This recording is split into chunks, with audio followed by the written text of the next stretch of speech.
ఇప్పుడు పవన్ కళ్యాణ్ ఏమన్నాడు, నరదిష్టి తెలంగాణ వాళ్ళని అన్నారు. నిలబడేటోళ్ళకి సిగ్గుండాలి. తెలంగాణ ప్రజలని మనని అందరినీ నరదిష్టి, మన కన్ను మంచి కాదన్న ఆయన పార్టీ నుంచి నిలబడ్డారంటే మీరు అర్థం చేసుకొని. అయినా కానీ ఆయన ఒక యాక్టర్. ఈ యాక్టర్స్ ఎట్లుంటారు, ప్రొడ్యూసర్ కోసం వెతుకుతుంటారు. అంటే ప్రొడ్యూసర్ పైసలు పెడితే యాక్టింగ్ చేస్తారు. 2019 లో వితౌట్ ప్రొడ్యూసర్ పోయినాడు, ఒక సీట్ గెలవలేదు.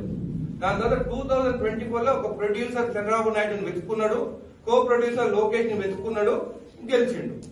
మళ్ళీ ఇప్పుడు ఏం చేసిండు, అక్కడ అయిపోయింది. మంత్లీ ప్యాకేజ్ స్టార్, 1 స్టార్ అని పేరు తెచ్చుకున్నాడు.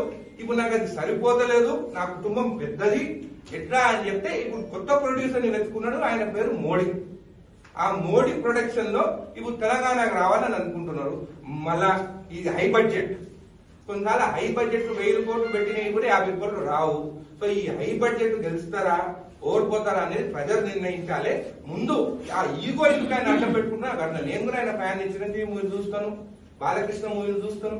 ఏ మూవీ బాగుంటే ఆ మూవీ చూస్తాం. తెలంగాణకి వచ్చిన తర్వాత మళ్ళా ఆంధ్రోళ కన్ను మన తెలంగాణ పైన పడ్డది. మన భూముల రేట్లు ఎక్కున్నాయి, ఆంధ్ర భూముల రేట్లు తక్కున్నాయి. వాళ్ళు బెంగళూరు, కర్ణాటక పోతే బతకలేరు. తెలంగాణ కోసం మనం అమాయకులము. వాళ్ళు ఏమన్నా నరదిష్టనన్నా కానీ మనం పడి వింటున్నాము. కాబట్టి మన దగ్గరకు వస్తున్నాం. తెలంగాణ ప్రజలే దీని గురించి ఆలోచించాలని తెలియజేస్తున్నాం.